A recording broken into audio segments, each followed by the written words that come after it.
Okay, members and friends, today's January 17th, 2014. Back to having those panic attacks. Just wave after wave. Back to feeling like I want to puke.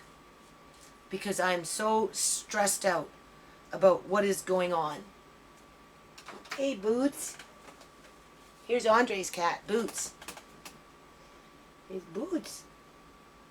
Boots! Boots!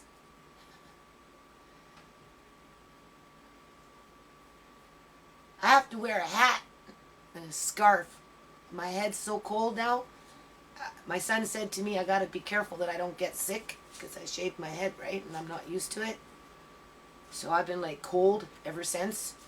And been running around with a scarf on my neck. I just had a bath right now. I know you can't tell because I got no hair to show you that I've got wet hair.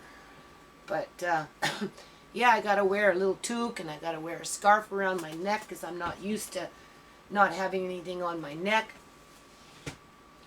I'm having a really hard time getting motivated. I don't even want to be in the house. Like, I'm so depressed. I'm so discouraged. I feel so hoodwinked.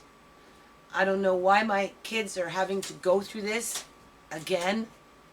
I don't know why we had to go through it in the first place.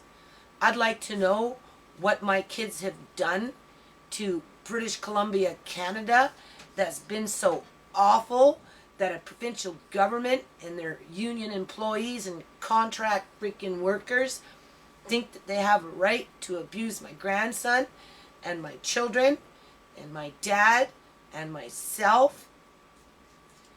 You know, we waited a whole year. We requested a trial on January 16th, 2013. We asked again the next time we went to court, and it took a long time to finally get to that point. It's been a whole year, and they turned around and they made it so that it wouldn't go through, just like all the other things didn't go through, because this is not the first thing that hasn't gone through, right? You know, they keep ignoring my application. They're using excuses to say, oh, well, there's been one word change, so we don't quite understand it, so we're just going to pass it on and leave it for the next date, you know? Just kind of like this stuff is making me sick. It's making me sick. I'm back to having panic attacks again. Like severe panic attacks. My dad's depressed. I'm depressed. You know, my kids are just hovering again. My daughter's depressed. You know, social worker, when I seen her last Friday, oh, well, you know, Andre's talking. I spent an hour with him, and after an hour, you know, I could start to understand what he was saying. Because he doesn't talk clear, right?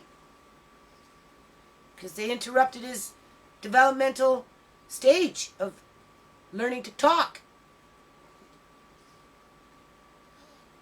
And they're still just, like, what are they protecting him from? What? A woman with no hair now? Teenagers that go to work and stay out of trouble? You know? Only bad people seem to have their kids, right? Kids, you know, people that are running around and doing all kinds of crazy shit out there. They got their kids. Not this family, though. We don't got Andre. What's so bad about us? They can't use Sierra as an excuse. You live in Wally, Surrey, BC, Newton. It's freaking infested with drugs. Every household, somebody's doing something. Popping pills. If they're not popping pills, they're drinking. If they're not drinking, they're doing illicit drugs. So, you know, like, how can they single out one family out of hundreds and tens of thousands of families, right? And skirt the court so they don't even have to explain why they took them. They don't even have to explain why they kicked out my daughter when she wasn't doing drugs. You know? They don't have to explain why the daycare took the $20 from my daughter to sign up as a volunteer, you know, and then turn around and took my grandson 5 days later, right? Because the daycare was just a front, right? That's all that was. And I'm supposed to stay focused, you know. I'm supposed to stay positive. You know, work on a non-profit, be productive under the conditions that I work under, you know.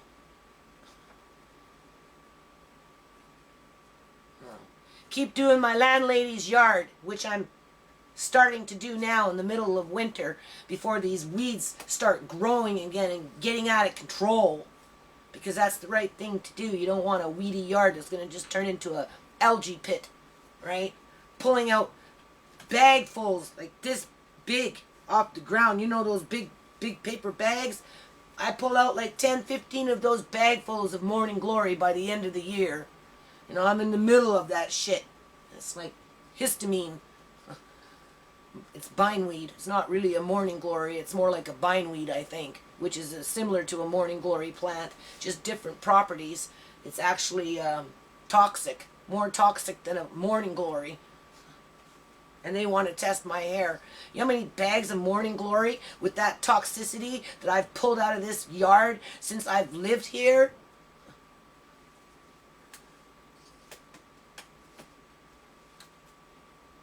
Well, people, I don't know. I'm going to try really hard just to stay focused.